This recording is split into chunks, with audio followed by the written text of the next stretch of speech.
السلام علیکم۔ ایک دانا شخص دور دراز کے ایک چھوٹے سے دیہات میں رہائش پذیر تھا، جہاں اس کی بہت ساری زمین اور مال مویشی تھے۔ اللہ تعالیٰ نے اسے 4 خوبصورت بیٹے عطا کر رکھے تھے۔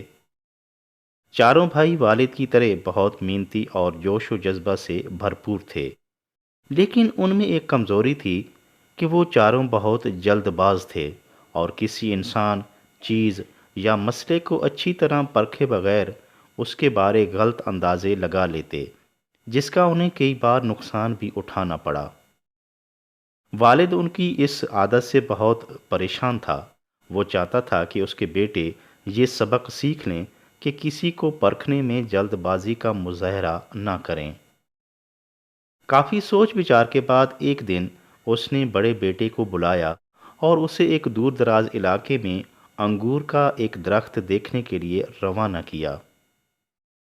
وہ واپس آیا تو 3 ماہ بعد دوسرے بیٹے کو بھیج دیا، اور اسی طرح ہر 3 ماہ کے وقفے کے بعد باری باری سب کو انگور کا درخت دیکھنے کے لیے بھیجتا رہا۔ جب چاروں بھائی الگ الگ موسموں میں انگور کے درخت کا مشاہدہ کر کے گھر واپس آ چکے تو ایک دن والد نے سب کو بلایا اور ان سے باری باری سفر کی تفصیل اور انگور کے درخت کے بارے پوچھنے لگا۔ بڑا بیٹا، جس نے سردی کے موسم میں سفر شروع کیا تھا اور انگور کے درخت کو دیکھا تھا، وہ بڑی مایوسی اور ناگواری سے بولا، ابا جی، وہ درخت تو بالکل سوکھا سڑا ہوا تھا، اس پر تو ایک بھی سبز پتا نہیں تھا، ایسا لگتا تھا کہ اس میں تو جان ہی نہیں۔ دوسرا بھائی، جو بہار کے موسم میں دیکھنے گیا تھا، وہ بولا، ابا جی، میں نے تو اس درخت کو ہرا بھرا اور سرسبز و شاداب پایا۔ تیسرے بھائی نے کہا، میں نے تو اس درخت کو دیکھا تو وہ پورے جوبن پر تھا، ہری بھری شاخیں خوبصورت پھولوں سے بھری ہوئی تھیں اور ان کی بھینی بھینی خوشبو سے دل مہک اٹھا اور پورا علاقہ معطر تھا۔ چوتھے بھائی نے بتایا، انگور کا درخت پھل سے بھرا ہوا تھا، لذیذ انگوروں کے لمبے لمبے خوشے خوبصورتی سے لٹک رہے تھے کہ جن کے بوجھ سے شاخیں زمین کو چھو رہی تھیں۔ میں نے آج تک اس سے زیادہ خوبصورت درخت نہیں دیکھا۔ چاروں بھائیوں کو ایک دوسرے کے بیانات سن کر یقین نہیں آ رہا تھا، کیونکہ حقیقت تو وہ سب اپنی آنکھوں سے دیکھ چکے تھے۔ ان چاروں کے متضاد بیانات سننے کے بعد والد نے مسکراتے ہوئے ان کی طرف دیکھا اور کہا، میرے پیارے بیٹو، تم سب اپنے بیانات میں سچے ہو اور کوئی بھی غلط نہیں کہہ رہا، تم سب حقیقت بیان کر رہے ہو۔ بیٹوں نے والد کی بات سنی تو بہت حیران ہوئے کہ ہم سب کی باتوں میں بہت فرق ہے، پھر بھی ہم چاروں ٹھیک کہہ رہے ہیں، بھلا یہ کس طرح ممکن ہے؟